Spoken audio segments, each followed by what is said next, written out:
কষ্ট করে পরীক্ষার জন্য প্রিপারেশন নিলেন আপনি কয়েক মাস, কিন্তু ফলাফল যখন ভালো হয় তখন একটা আনন্দ আছে না নাই?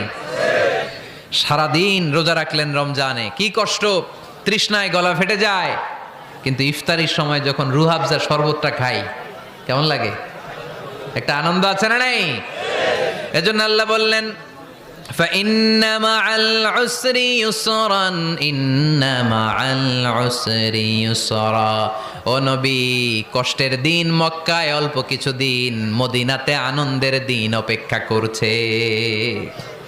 আমাদের জীবনে যদি দুঃখ কষ্ট আসে আমরা ধৈর্য ধরবো, তাওয়াক্কুল করবো একজনের উপর, তিনি কে?